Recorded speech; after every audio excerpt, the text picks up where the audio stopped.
Well, everybody, welcome back to another live Q&A. I am not alone today. I am with Chanel Rosenbaum, one of the lawyers within our immigration law firm. How are you, Chanel? I'm doing great. It's the weather's turned here in Toronto. It was still fall last week, and overnight it's become winter. But I guess it's that time of year. It's starting to feel festive around here, and things are doing well. Yes, indeed. That's one thing we can guarantee is that the snow will come in the winter and the temperatures will drop. But, you know, as I think about it and I look at all my friends that are nice down in sunny Florida or, you know, those warmer tropical locations, I don't have to deal with nearly the number of bugs that they do. Because at That's the end true. of the day, they freeze and die. I And mean, that's so, one of the reasons I came to Canada from Australia. There's no spiders here. Well, there are, but not like Australia. We don't get the same flies and mosquitoes either, so it's too cold. yes, Yeah, it's much better. absolutely. All right. Well, we'll wait a few minutes for people to pile in here. It's been a while since we've had Chanel joining us, which is great. So we're going to have her jump in and answer questions and join me today in our live. And yeah, today's the day, right? November the 16th. Today Yeah. is the day when tier rolls over. And what's the big deal? I'm going to do a live session for those of you who are late tuning in or watching this as a recording, whatever, it'll all be there and you'll be able to watch it. But at 11:15, I'm going to dive in and just talk about the realities of what's happened. However, we thought it might be useful for us to just share a little bit of a preview of what you can expect if you've got a profile in the Express Entry pool, or, you know, basically what you need to do to make sure that your system is updated when you're trying to confirm the tier changes with your NOC selection in your Express Entry profile. So let's slide over here as we're just waiting for a few people to connect in, and we'll do this hot off the press. I'm going to add in Chanel here with me. There she is. Okay, and we're going to make one more little change here for her. So basically what I have pulled up here, as you guys can see, is is a profile. So this is one that I've kind of made for myself just to test out. And if you have had a profile in the pool before, one thing you will notice is that it pushes you back to recreate and answer all the questions. And that's what it did for me. So basically you have to go through, re-answer the eligibility questions, and then it will repopulate things again. I was actually quite surprised because, and I know Chanel was as well, because we expected that it would only be the work history section right here that would need to be repopulated, but it actually requires you to go in and re-enter your profile information into the queue. Now, at this stage, I don't know if that means you've lost your priority and everybody's reset. I have to take a look at that and just see if you guys have gone through the process and you remember what your lock-in date was. I'd love to hear in the comments below if you've already gone through this process and you've already updated your profile, if indeed it recreated a new lock-in date for today. That's the one question I think that many people are asking. So we'll see how that plays out. But I'm just going to go in here to the work history. You'll see it's also really, really slow. But within the work history section, you'll see that really there isn't much to this. It's just a matter of making sure you've chosen the correct NOC. And so you can see it's going really slow. So we'll wait for it to log in here. And then, then we'll be good to go. Come on, buddy. Work with us here. Work with us. Okay. So finally it's deciding it wants to appear, which is great. All right. Okay, so if we scroll down here, you'll see right off the bat now, this is all changed. So primary occupation, 5-digit NOC code. And why? Because the NOC code that we're working off of now is the 2021. And so it gives some basic information here, and you can see it has the tier. So all of these updates, anything related to work history now is going to have a slightly different look. So what does that mean for me? It means that I'm going to have to go in and update my the lesson on work history within within my Express Entry step-by-step course. All right, so we go here, we choose whichever one you want. So you can search here. You can see now, instead of the 4-digit, we've got a 5-digit. And Chanel, where's the tier cutoff? If you're at, where's the tiers that are no longer eligible? So there are a few. We actually wrote a blog post on this, addressing there's a number that are no longer eligible, but there are a number of new ones which have become eligible. So let's take a look. We've mapped it all out in there. Mm-hmm. All right. So here we go. I think this is our winner. So this blog was written by Cedric and Chanel. And so we've got some winners and some losers, and I know lots of people have paid attention to it. But this is the critical aspect right here, right? So tier 3 and up are the ones that are going to work for us. And then if we scroll down here, we've got our winners, right? The 16 occupations. Yep. And there's just really only a few that are going to drop off the list. Hopefully it won't affect too many people, but I think that the occupations they've added actually will open up to a lot of people. Things we've got things like education truck drivers. There are plenty of candidates I've come across in those industries before who've questioned Canada, and this is going to be a great opportunity for them. Absolutely. And if we flip back here, we'll go back to the actual login. You can see, how do I know whether my position is what tier it's in? Well, obviously the first digit is the one that drives the ship. So 3, if it's a 3 or higher, then you're going to be in the range. So all of these are just fine. If it is lower than a 3, a 4, then that work experience is not going to be eligible for express entry. So it doesn't really matter. We'll say nurse's aide, okay? And then as far as the primary occupation, when you completed the minimum qualifications to work in that occupation, I don't stress too much over that. You'll just fill that in. But let's just jump to work history. And then people will see when you're filling this in, obviously you're going to put the date. So we'll say I'm working since 2017, January. And we'll say this is my current job. Hours per week, well, we know it needs to be at least 30. And then once again, you can see here 5-digit knock code. And once again, when you click on it, it gives you, some basic instructions as well as the link to where you can search through and find your correct knock. Now, within the firm, we do probably any person that's related to express entry that contacts our office and books a consultation. We tend to talk about this a lot. If you get this wrong, this is the one part that can really, really mess things up. So you need to make sure that you are selecting the proper knock. And the reality is, as you're going through this process, it really, what's important is the duties. And as far as titles, I never focus too much on titles. The duties are what drives the ship. We can call it whatever we want here. Medical assistant. Yeah, and although the duties under the new knock codes, you're probably going to look at it and compare it to the old one and not see that many changes, but we'd highly recommend you still go through, do the analysis of it again in relation to what your job description was to make sure it's the correct one. You don't want to suffer the consequences of getting it wrong. So the same way you would have gone through and chosen your original knock, go through the same process, analyze it, and be 110% sure before you proceed with this. Yes. And you can see as I'm going through this, you guys, that it is slow because everybody, and I think their friend and their pet is doing this as well at the same time. So yeah, I was this morning to have a look and it kept kicking me out as well. Yeah. So that's basically it, you guys. It's the same type of a drop-down menu. And, it's really just a matter of having to go back in. Now, one thing I want to point out for everyone is that you need to understand any profile that you create, that you enter into the system, forms a part of your history.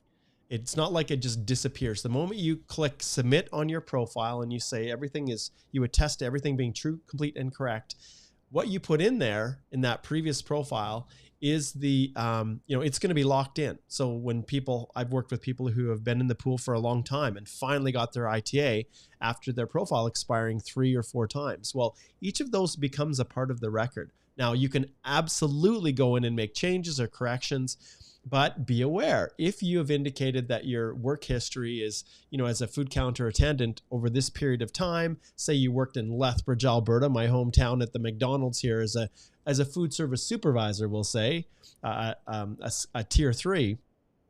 And then you create a new profile and you say, well, wait a minute. No, actually, I was an astrophysicist during that same time period, working for, the government of Alberta and their space exploration division, which of course doesn't exist. There's a chance that an officer could go back and look at it and say, what the heck?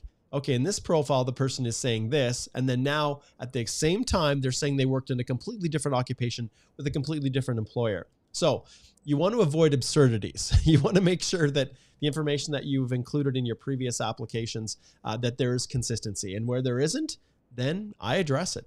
So that's just a little pro tip, if you will. Okay, let's take a look and see who is tuning in here. Remember, there's lots of people that have got questions, and I know we will definitely get to those. G2D2 is back in the house from Tunisia. Good to see you, G2D2. And I still think you need to change that to R2D2. But anyways, and then Casey over on Facebook. Good to see you down in California. Alva, as always, down in Lima, Peru. Great to have you, Alva. Thanks for joining in. Let's see here.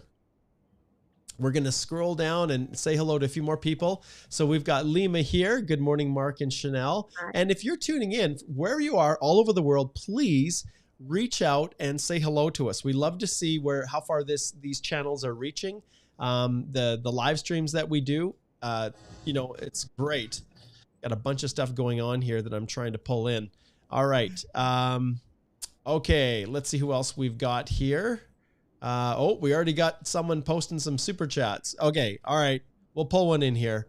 So Knight says, I received an ITA on September the 28th with the CRS of 505. The cutoff for the draw was 504. I lost 5 points in October due to a birthday. The current CRS is 500. Should I decline the ITA or submit for an APR? So receive the ITA, and this is the key part, you guys, September the 28th, with a score of 505, but then had a birthday in the midst of that time. And with the ITA round of invitations being at 504, at the time it was issued, yes, the CRS score was there, but between and before filing the EAPR, there was a birthday. So Chanel, what happens in this situation? Should Knight be concerned about this?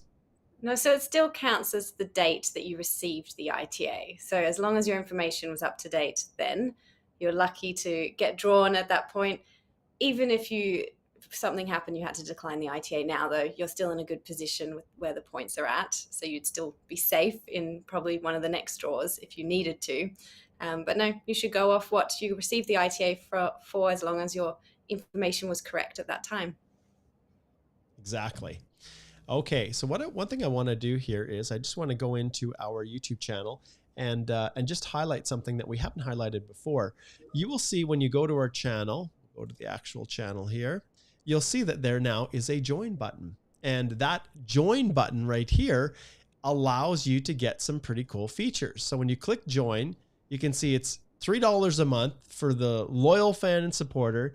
There are loyalty badges that you get, custom emojis, member shoutouts, and priority replies to comments. So there's a couple different ways that you can get your question bumped up. One is becoming a member, and I do go on separately to member only and provide member only content, but we also will address obviously the super chat. So keep those into consideration as you're posting your questions. One other thing I want to point out, you guys, as we wait for more people to pile in here for our live today, is that the questions that we choose, some of you may wonder, well, why is Mark not choosing my question? What's the deal? I've been posting it 10 times. Well, it's not about the number of times that you post. It's about the relevance of the question to the vast majority of people that are tuning in. So the more general your question is, the more benefit it will be to everybody that's tuning in, the more likely it's going to get chosen. And the more specific it is, where it's only you, there is really no one else that would benefit, then we consider that to be legal advice. And that's when we hit the triangle and we direct you back here to our firm website to speak to a lawyer. And as you go through here, you can see Chanel's login information, her consult booking information is right here. It's as easy as clicking on the link and then choosing a time for that you can, the next available time slot to book a consult. So it's as easy as that. And so just to give a little bit of heads up, that's how we structure our live streams here. So if you're not getting your question answered, that may be one of the reasons. Okay, let's do a couple more shout outs here. So Knight is actually in Punjab, India. Great to have you here. Lima's in Montreal. We've got Bruno over in the UK. And yes, okay, Midden over on LinkedIn says, how can I give my file to you? All right. Okay, Midden, if you're asking about us representing you It's pretty easy. All you have to do is just go to our website, and there's a link in the description below, and just click to speak to a lawyer. And that's where all of the goodness starts. So it all happens through the process of our consultation process. So definitely head here, start with a consult, and then we can talk about all the ways in which we can support you in your journey. Okay. Hardy says, right here, Hardy says, Chicago says hi. Hello, Hardy. Great to see you. And then we've got here Bright. Oh, Bright's in Saskatoon on a postgrad work permit.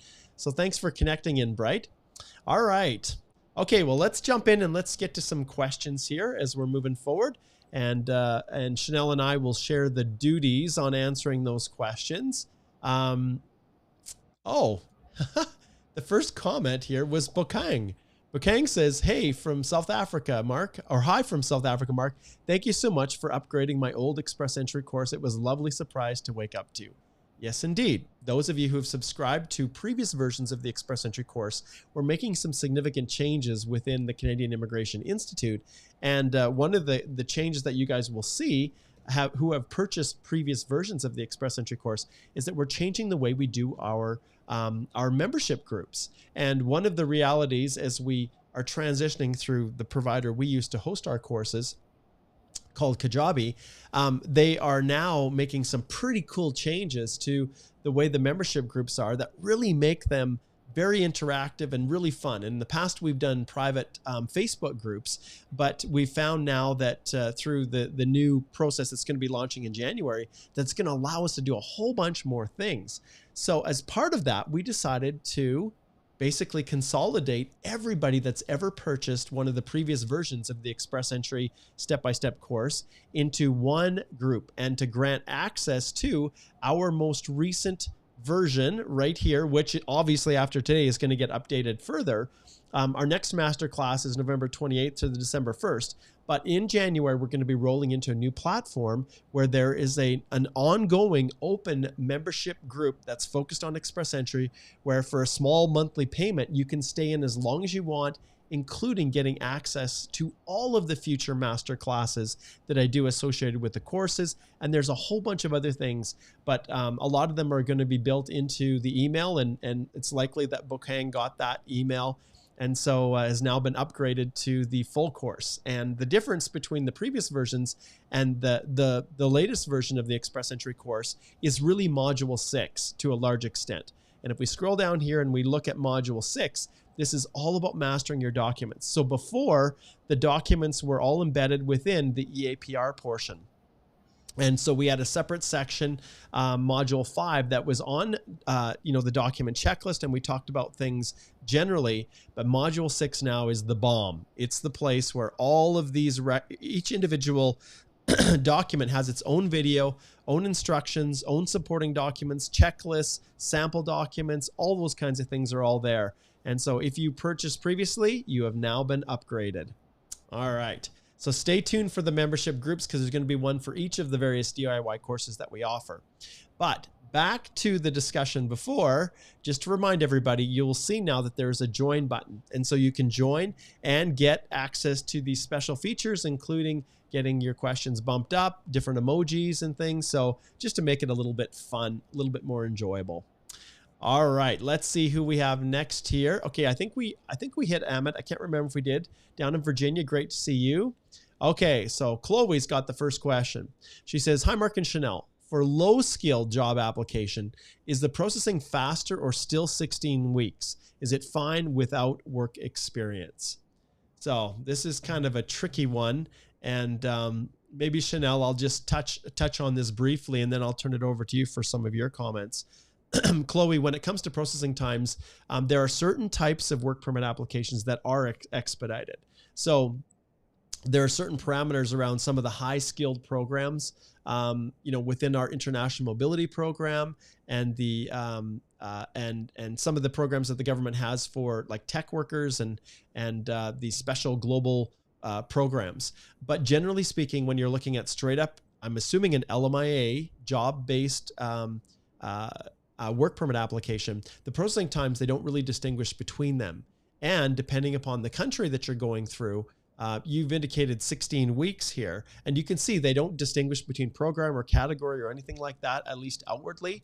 But if we look up the processing times, and I'll shift over here, and we go here, anyone, you can look at this and pull it up. So here's work, and then I'll go here and we'll say it's a work permit from outside Canada. And then you can see you've said 16 weeks here in your question, Chloe, but the reality is we don't know really which country you're from. So if we were to choose India, for instance, and we go here, we pull up India and click get processing times, you can see it's 14 weeks right now in India. I remember when it was over a year, like the process times were all over the map. And this was last updated literally today, so probably moments ago. So they're working hard to get through those backlogs of applications, but there's no distinction between type of work permit in this process. I'm also going to show you guys some of the more challenging aspects. Visitor visa from outside Canada. Let's take India for this and pull it up. And we check the processing times. This is freaking insane, right? So 164 days. Well, it could be weeks, right? So this is one of the interesting aspects. They've shifted now to days. I think when most people go here, they're so used to seeing weeks. They're like, oh my goodness, like this is taking 164 weeks. Well, the reality is this is days. So they're trying to get as precise as they possibly can. And I was happy to see that Minister Fraser, at the very least, had taken steps to make things a little bit more transparent for people. But Chanel, I don't know if you have anything to add to that when it comes to the government processing applications quicker. And then the second part of the question was about whether or not work experience, is it fine to submit a low skill position without work experience? What are your thoughts on that? Do you think IRCC likes people not demonstrating any experience related to their work when they're applying for a work permit? I mean, work experience is usually something that is required for most positions and therefore most work permits. But there are certain processes through some of the provincial nominee programs for graduates or skilled positions where they require a very specific skill set for which your education is key. So that not all jobs require work experience. It's really case by case based on the position, the employer, how much they're struggling to find someone. Sometimes it comes down to what your qualification is, what co-op experience you might have gotten. That can still be skilled profession. And like I said, some of the provincial nominee programs, they do have pathways for graduates for who have job offers, but coming in at the beginning of their career rather than with many years of experience. So it's just about looking at what your profession is and finding the right job and the right employer. Yep. And one other thing I'll point out too, when you're applying for a work permit, it's different than express entry. So for express entry, when you're proving work experience, lots of people will say, well, I don't have the education requirements. And so if we slide over here and we just pull up any title, I don't know, pick a title, Chanel, what kind of job should we look up? Let's just do admin assistant. Okay, so we'll go with administrative assistant. Let's pull this up here, see if we can pull it up. Okay, there we go, 1241. So you can see here, this defaults to 2016. So when you're going through this, make sure that you've selected the right version. So we're going to go down here, and now it's 2021 is the version that this now applies to everything. So gone are the old 4-digit, it's now 2021. And if we were to look, like Chanel alluded to earlier, at the differences between the 2016 and the 2021, you guys will see that there's very, very little difference between them. But what we're getting at here, and this really comes back to the question that Chloe asked, is it fine without work experience? Well, like Chanel said, and you've also identified that it was a low skill job, so tier 4 or lower. But if we go into here and we look at this, you'll see that for the purposes of express entry, there's this section here on employment requirements. We don't care. Like, generally speaking, you don't have to demonstrate that you have these employment requirements when you're going through express entry, but that is not the same thing when you're applying for a work permit. If there is something that is a specific requirement, then you're not going to get your work permit issued by IRCC unless you have that work experience listed here. So you can see here, completion of secondary school is usually required. Well, anytime it says usually, it's not mandatory. So technically you don't need to have, high school, but you can see here completion of a 1 or 2 year college or other program for administrative assistants or secretaries or previous clerical experience is required. So if someone offers you a job as you can see as an administrative assistant right here, and they've got a labor market impact assessment approved, and you're all excited because this is a tier 3 level position, then as you scroll through here and you look at this, if you do not have at least 1 or 2 years of college or another program or previous clerical experience, then your work permit application will get refused. And so that's really what it comes down to. Now, the interesting thing when you're looking at all of the various tiers, you guys, if it's a tier 4 or tier 5, well, generally speaking, you don't need too much experience to work in those occupations. So it's highly possible, Chloe, and I don't know which occupation that you have the job offer for, but in most cases, tier 4 and tier 5 don't have specific education requirements, and very few have work experience requirements. And so, but anything 3 or higher, that's the very nature of them. So keep that in mind. Thanks, Chloe. That was a great question and allowed us to really dive deep into a topic that I think is very timely, given the fact that we're now in the world of NOC 2021 tier. All right. Let's see here. Okay, here's a good one. Divjot's got this question for you, Chanel. He says, hi, Mark, but he really meant Chanel. If someone applies for a post-grad work permit and gets approved with single status, but is actually married and forgot to add the spouse in the application, what can he do to remedy the situation? So what do you think? My first concern would be, was the spouse disclosed at all in the original application? So if you got your permit and you claim to be single when in fact you were married, that is a bigger issue. That would likely be a misrepresentation. If that's the case, I'd suggest you book a consultation. We definitely need to dive into that a little bit further to try and rectify it, because that could impact all future applications.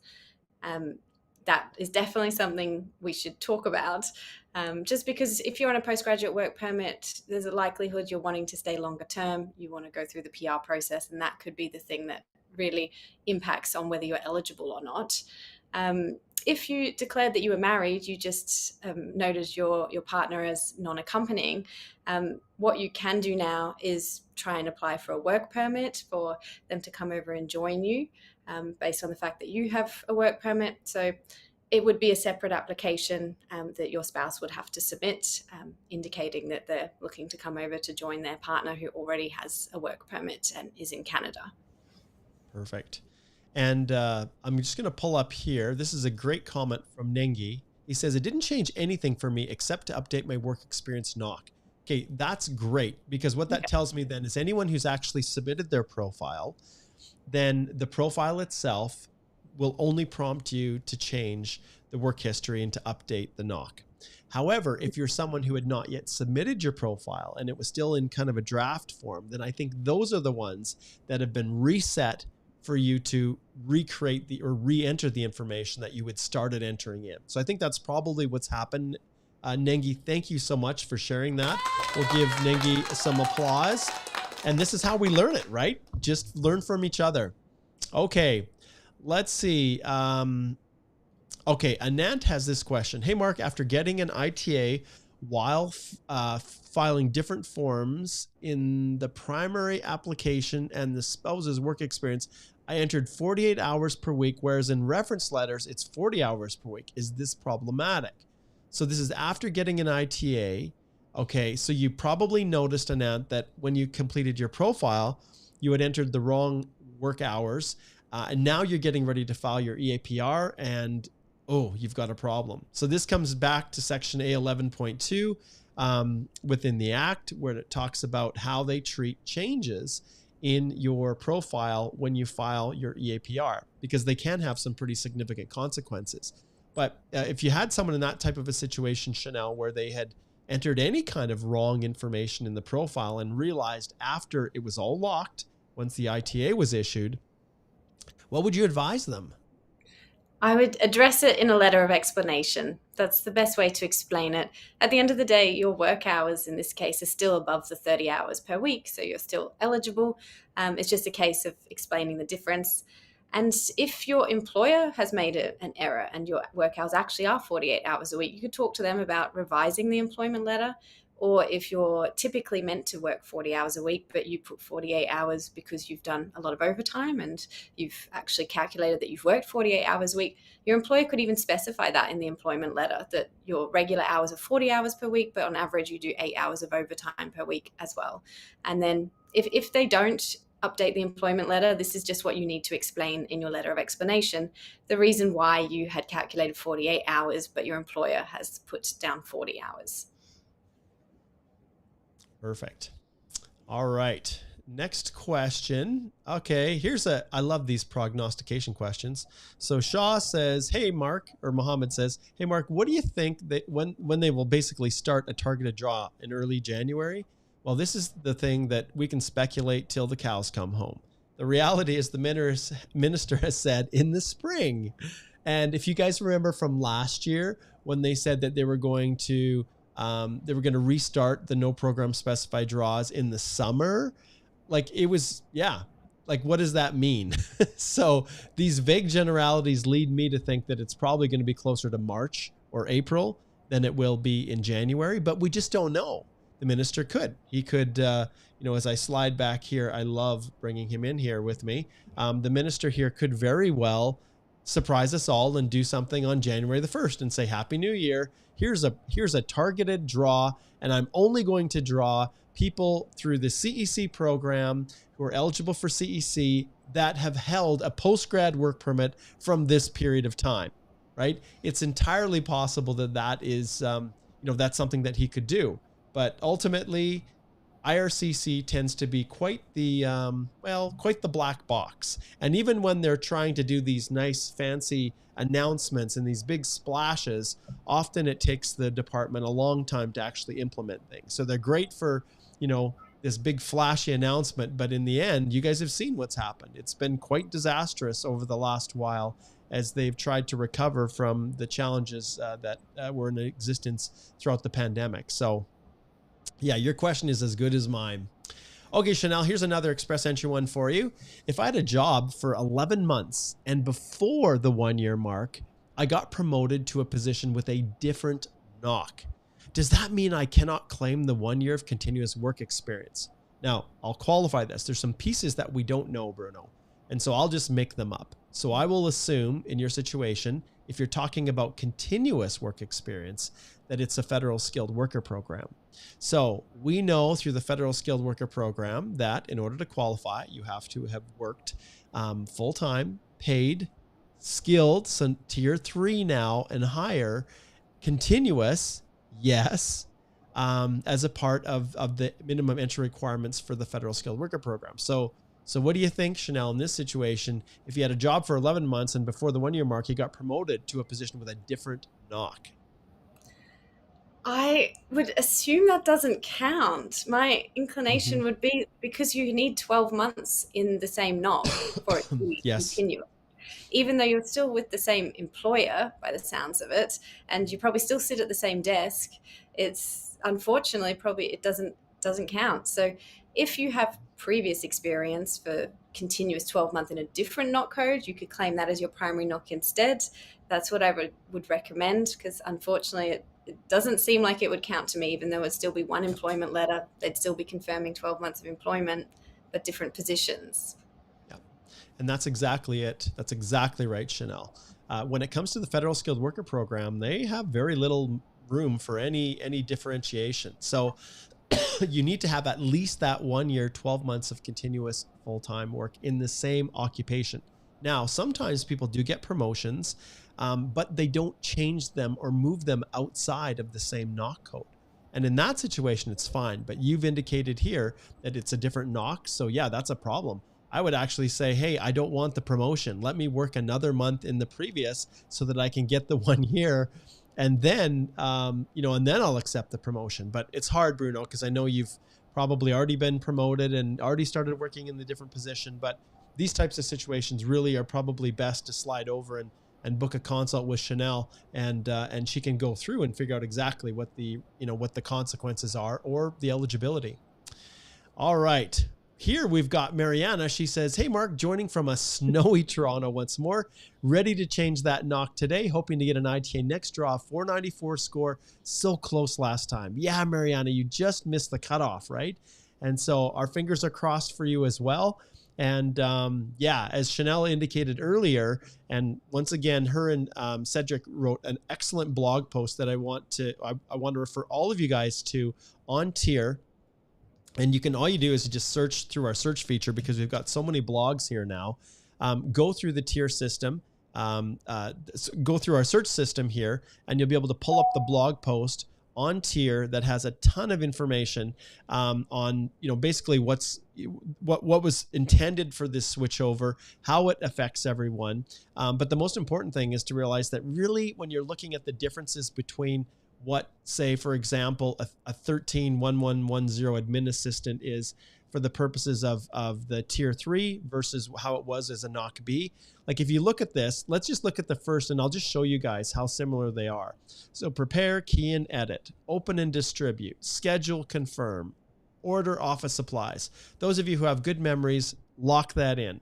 Now let's take this and I'll just duplicate this page, and I'll show you how similar they are. Obviously it's slow because everybody is going at a snail's pace. Let's go back to the 2016 and pull this one up. Okay, so as we scroll down here, you can see admin assistants. If we pull this one up here, but be careful, because you want to make sure that truly they are similar. Don't just find the same title and switch it over. But you see this? Prepare, key, open, distribute, schedule, order office supplies. If we flip back to the Tier, you can see there's very little difference, if any, between them. All right? So another little pro tip for you guys. Okay. Yeah, this is definitely relevant to people whose occupation is a little bit ambiguous, because there are some occupations where several knock codes might apply and there's not one perfect fit. Admin assistants, it's a pretty clear fit.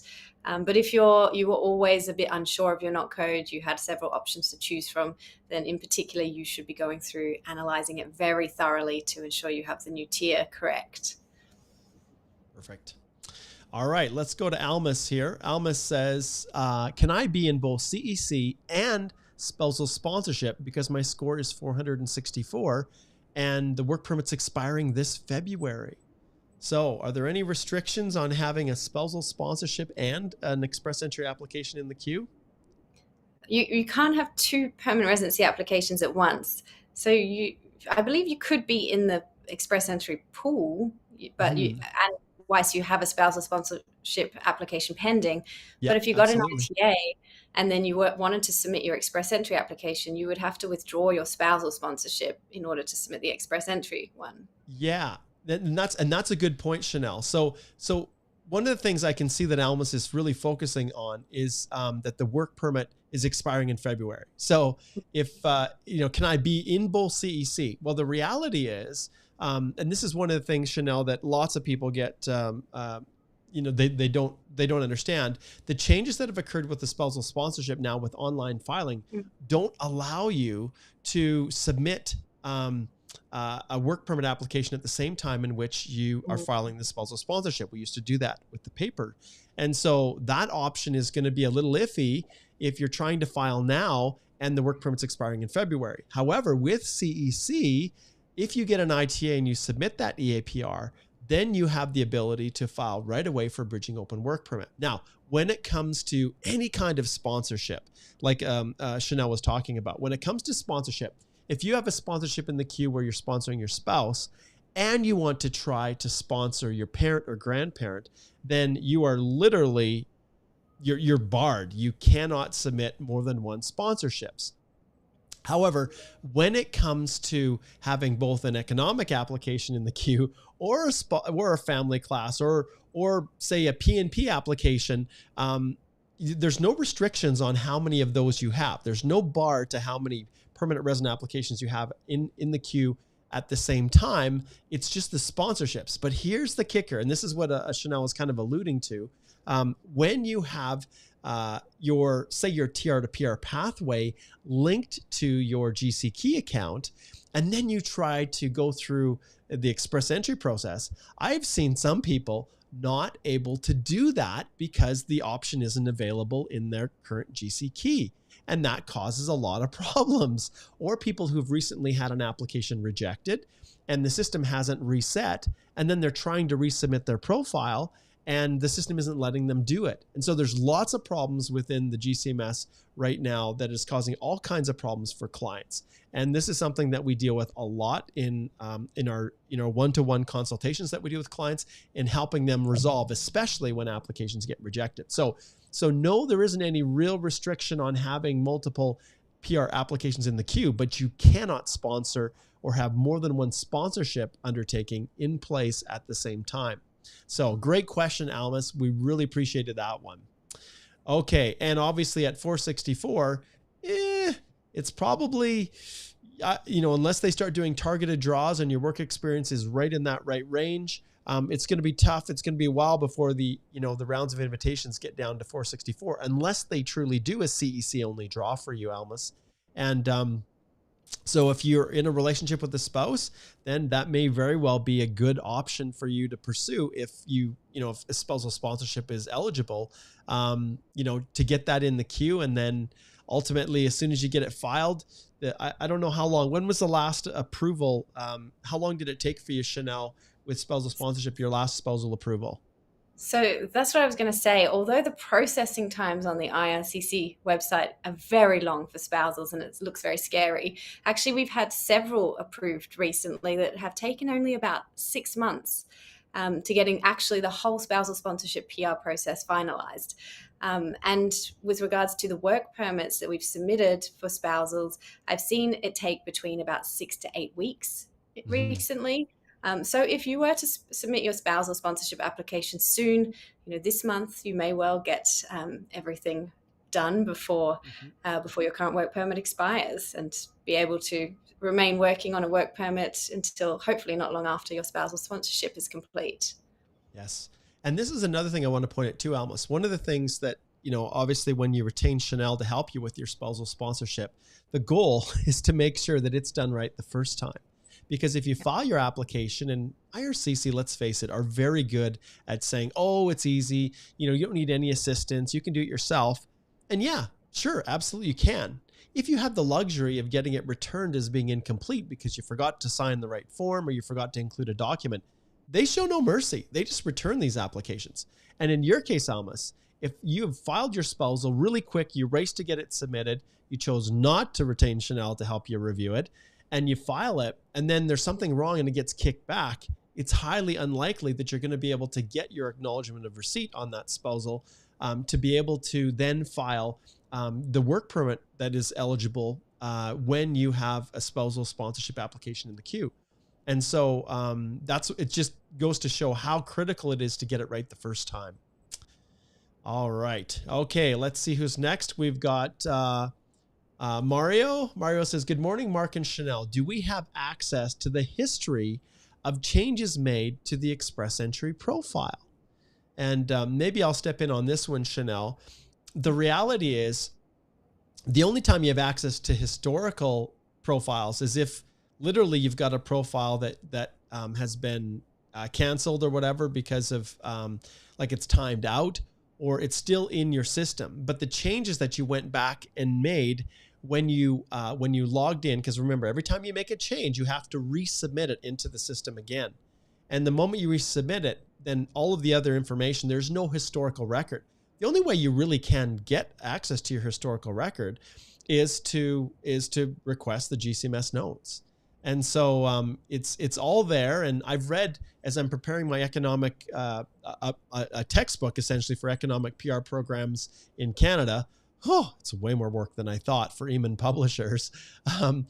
That book, in pursuing it and researching, I've saw a lot of reports that were done from the government, internal audits talking about the challenges associated with how express entry is, especially for government, even in the context of litigation, because it's not easy to pull up the history and the data when things go to court. and they recognize that themselves. And they also identified, as many of you know, within the EAPR process, the problems and challenges with uploading a document and not being able to see it. And that's why with the new PR portal, you now have the ability to look at everything that you've updated to make sure that you've got the correct document there. So yeah, so I don't know, Chanel, if you have anything to add for Mario there. No, I think that really the only way to view it, like you said, is order the GCMS notes. But you can go into your profile, you can see what your answers are currently, but without those notes, it's unlikely you'll be able to track down the history of what changes you've made previously. All right. Okay. Manoj has got this question. He says, hey, Mark, what happens to people yet to submit their EAPR but got an ITA in the previous draws while NOC 2016 was active? So I think what you'll see, Manoj, when you go through that process is that anyone who's received an ITA already will be locked into the 2016. So in your profile, there should not be a change to tier in that EAPR component. But as you go in, those of you who have open EAPRs, I'd love to get your feedback, because I haven't had a chance. Literally this morning, I've had client consults and then we just went live. So I haven't had a chance myself to go in and actually look at it. So I'd love to hear what you're seeing, Manoj, because obviously if you've got it in a previous draw, go in there and tell us. Has it changed for you when you're completing your EAPR? Is the work history still referring back to the 2016 4-digit NOC, or has it rolled over? And so let us know. I'd love to hear your feedback. Okay, let's see here. Next up we have is Digsy Fit says, hey, Mark, can you talk about the new tier code? Is there anything we should be aware of? Well, I know we've talked a lot about this, but Chanel, anything just, off the top of your head, things that people should be aware of? Obviously, we've got our blog posts, and we'd encourage everybody to slide back and read the one that Chanel wrote with Cedric here. But is there any, additional highlights or things that you want to bring up that haven't been addressed yet? I think just to reiterate that it's not so much about the code, it's about what the job duties are, what the content of your new tier NOC code is. So really just checking if anything's changed there, making sure that although you might on the face of it assume it's still the same NOC code, well, it's a new tier, but that still matches with what your previous duties were, still going through, taking the time to analyze it. The code itself, it's just a number. It's really what you're looking at is the content of what that particular code represents, how it describes your job, what the duties are, even taking into consideration the job titles. Obviously, you can go with really whatever job title you want, but if it's completely far-fetched and different to any of the suggestions in that tier, maybe it is the wrong tier, and maybe you should look at the other ones that could apply. So especially if you're in an ambiguous job where multiple tiers or multiple NOCs could apply, take the time to review them all the ones that are relevant, and really make sure that you're getting at least a 75% match to the one you think is suitable with regards to your duties, just to ensure that it really is an obvious match. You want to make sure the information is presented to the officer in a way where when he's reviewing the application can really clearly identify that it's the right NOC code or right tier based on your work experience. Because most likely the officer reviewing your application is not an expert in your field, does not understand the technical lingo, so really has to rely on reading your employment letter and reading the NOC code of the tier to identify keywords and see the match. Perfect. All right, let's hit a super chat here. Dinma, I've been struggling here as Chanel's been answering that question to really understand what you're asking here. So you said you're approved for a TR to PR in May 2022. Requested a refund for, I think, provincial nomination is what you're asking in May 2022 because I didn't get an AOR yet. Haven't gotten a refund. Is there any complications with submitting 2 PR applications and requesting a refund after one is approved? And the short answer is you can do it for sure. Is there any complications? Well, one thing that Chanel and I have experienced, especially on the work permit front, is trying to refund or get a refund on work permits or withdraw work permits because individuals have, there was either a change in in circumstance before it was approved, or the person went to the border and got a work permit. You remember that one, Chanel. And it took months for them to get around to actually acknowledging the cancellation of that application. But Dinma, if things are done correctly, if you do it correctly, then yes, you can get through, and your TR to PR pathway can go forward. Like, that's not an issue. And in all honesty, even if you left the provincial nomination in place and submitted that one, you could technically have both of those continuing forward, and then whichever one wins, gets processed first, then typically IRCC will refund not the application fee, because usually they're both at a stage where they've started to look at them, but you would get back the right of permanent residence fee on the one that was not yet approved. And sometimes immigration will come back and say, hey, we see you've got two. And often it's more related to the provincial nominee programs. They'll say, hey, we see you've got your profile is locked and you've got an application with us through this provincial nominee program, and we haven't yet nominated you. And especially Ontario does this a lot, but we see that you've got an ITA. So are you going to decline that ITA and continue with the Ontario program, or are you going to accept it and then we will cancel your OINP application? So we see that happening a lot. But yeah, I don't know, Chanel, if you have anything to add on that front with that, that tricky situation. I would just suggest don't hold your breath for the refund. Whilst it should come eventually, it takes so long. And especially with submitting web form requests to cancel withdrawal applications, you might not hear back from IRCC really ever until they potentially process a refund. I would just suggest any changes you make, any web forms you submit, anytime you try to withdraw or change something, always keep your own record of what you've done. So in the future, if you do have to follow up, if it seems like your request has been forgotten about, you've got the record that you did do the right thing, you did try to withdraw it at the right time, and then you can follow up with IRCC for that. Exactly. Okay, let's see here.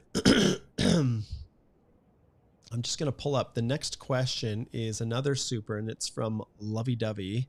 And Lovey Dovey says, how soon can you apply for a bridging open work permit after EAPR before the work permit expires? So any thoughts on that one, Chanel, on how long, how soon you can apply with a work permit, like before the work permit expires? Yeah, so as soon as you've got your acknowledgement of receipt, you can apply. And that typically is happening very quickly these days. I know there were delays during the pandemic, but as soon as you have that confirmation, then you should submit your bridging open work permit application, because it has to be submitted before your current work permit expires. So make sure you get it in before and as early as possible. You don't want to leave it to the last minute in case the website's down, there's technical issues. You don't want to miss that deadline because of something outside of your control. Yes. All right. Perfect. Okay. Let's go to the next question here on our list. Oh, Diana. Hello. How are you doing up in Calgary? Good to see you connecting in.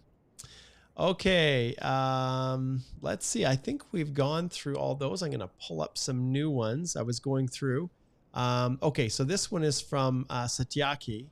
And the question is, hi, Mark, I had done a medical and have an e-medical from 2018 from my study permit. Can I use that e-medical for filling my PR CEC inland instead of doing an upfront based on the new exemption? So we're going back 5 years, generally speaking. But Chanel, what are your thoughts on that one?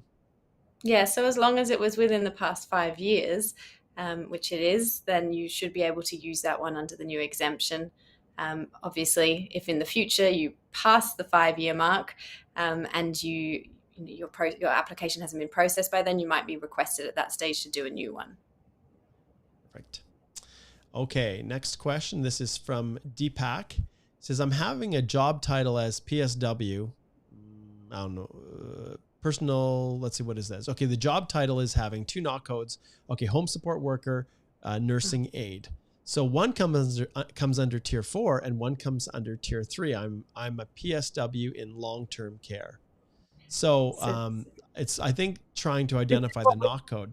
Yeah, this is what we've alluded to a couple of times already is, you're obviously one of those people who can fall within two knot codes.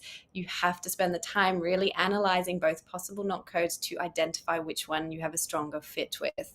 Obviously, you want it to be the one that will make you eligible for express entry. But at the end of the day, you also have to be honest in your application. So if it is not the right knot code, what you should do in your profession at that stage is try and move into a position that fits that knot code, get the right amount of experience, and then be able to submit the application under that new knot code. So spend the time, really assess it, see which one fits best, and make sure then that that's evident in your employment letter as well. Perfect. Okay, this is from MD. He says, can I come through express entry without IELTS? But I have more than 9 years of work experience. Professional, I'm a tailor. Currently, I have business in Bangladesh. Can I get through without IELTS? So you can get through with a different language test that's approved. IELTS isn't the only one, but you can't get through without either doing the English test or the French test. It's mandatory. When I immigrated as well, I had to do the IELTS test. We all have to demonstrate that we have the right level of language skills. So unfortunately, you're going to have to do some sort of language test. Exactly. It's pretty much a mandatory for almost every type of economic PR program in Canada. It's always a critical component. Even if English is your native language and you've done a PhD in English, you're an expert, you still would have to take the language test. Yep. Okay. This is another one. Rowan says, Mark, please help me. No one can find my knot code as water resource engineer. Well, here's what I recommend. You go right here and click and book a consult with Chanel, and she can help you navigate that process. And like I said, many of our consultations are revolving exactly around that. Okay, let's see here. So we've got, so this is Vishali, says, hey, Mark and Chanel, thank you for conducting these lives. I have 9 years of experience in one NOC and 1 year in another. I want to make the latter one my primary NOC. Okay. Can I claim points for the rest of the years? So the short answer is, if that 1 year is enough to get you through and you can qualify through the Federal Skilled Worker Program, then yes, you can count the other as, as a part of your comprehensive ranking system scores. So under the FSW. And I think it's as simple as that. The key to remember is meeting the eligibility for the FSW program, the Federal Skilled Worker Program, if you're outside of Canada, which has a threshold for their selection criteria of 67 points out of 100. So you want to make sure that you can hit that pass mark with just the 1 year that you're claiming, because the primary NOC is the one that they calculate. If you can, then yes, you can count the other work experience. Yes, you can. I would suggest as well, just make sure it really was 1 year in that primary NOC, that you weren't just at 11 months and 3 weeks, because ISCC are also really harsh on making sure it does meet the time requirement. All right. And we are just about to the end. We'll go with 2 more questions here. Sukanya says, our CRS score is 484. Could you please help us in understanding the timelines by when we could expect an ITA by EE, if at all we get one? And, we can go back and we can look at the rounds of invitations. We can see that we're in the, 494, I think was the last round of invitations. You can look at the numbers of people, and going down to 484, it's possible, it's in the range. It depends on how many people are being extended invitations in each round. But I think it will be, it'll be a while. So then really the question comes down to your NOC code, what your experience is, and if there are targeted draws. But I don't see, if they continued on the same pace they are right now, Sukanya, I think it would probably be into the new year before, if things continued in the way they were doing with 4,750, ITAs issued each round. Any thoughts on that, Chanel? Yeah, I think probably in the I'm hoping early in the new year. If they do continue as they've been going, the points, I mean, it's slowed down with how they're decreasing just because now we're at the stage where there's the most applicants. So it's, if it keeps decreasing, one, maybe two, or even just staying at the same level each round, I would expect, yeah, you're probably looking in the first quarter of next year. But I don't think that's bad. That's still, it's moving along as quickly as we can expect. And, you know, it's only, really, that time goes by quickly. It's only a few more months to wait. We might be wrong as well. They might do more draws. They might pull more candidates. You might see it dropping faster. But I would just suggest keep your eye on the draws and on the number of applicants in the pool, and do the maths. And you can, based on the data that's released every couple of weeks, you can then sort of track what you would expect, and just monitor it that way. Perfect. And it looks like Anand has a follow-up question here. It says, my question was for express entry where I made an error in the work experience form. I typed 48 hours per week everywhere, whereas in the reference letters, it's 40. As it's still more than 30 hours full-time, have I done a huge mistake? Well, this, Anand, once again, I recommend that you book a consult so that we can look at this in detail and try to help sort it out. Obviously, if you put the number of hours that you worked different than what the reference letter states, an officer could, could take the position that there's been a lack of evidence to support what you put in your application. And remember, in your application, you're testing that everything is true, complete, and correct. So we do a lot of this stuff, Anant, and I recommend that you book a consult with Chanel. Just click on the link below, and we can take a look and try to help you navigate through that. All right. Okay, I think we are at the end of the line. I'm going to be going live here with a more detailed discussion about the tier system here. I think, let's see here. I'm going to just slide over. So you can see right here, how to update Express Entry profile with tier. That's going to be going live in about, I guess I've got 13 minutes to get ready for that one. That's targeted. So if you want to have more questions about tier, come on over there and join me now in just a few minutes. But thanks, Chanel, for joining me today. And as always, you guys, when you're looking to book consultations, when you book with one of us, you book with all of us. So whether it's myself, I can tell you every single day we're reaching out to one another when we are debating over challenging situations. And you guys like to book consults when you've got yourselves into some messes. Well, instead of just one lawyer trying to sort through what do you think is the best, you get the full force of the firm behind you. So whenever we run into tricky issues that we haven't come across before, or we just like to get a second opinion, whether you book with myself or whether you book with Chanel or Cedric or Alicia, you get all of us. So, all right. Thanks so much, guys. And remember, the links to all of the DIY courses that are coming up are all in the description below. And changes are happening. Those of you who subscribed to the Express Entry course in the past, the original version, have all been grandfathered and given access to the new one. And stay tuned, because we are changing the way we do our groups.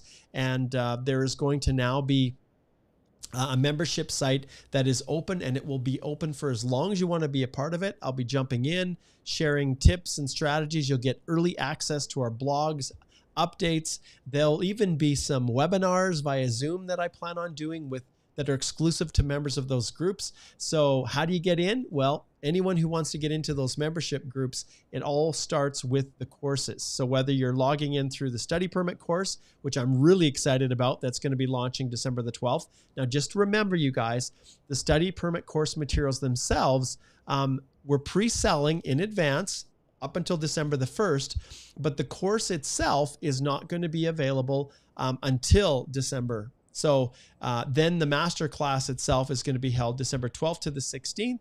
And so strongly encourage you and because once it hits December 1st, then it's the price is going to bump up. So we're basically pre-selling that one.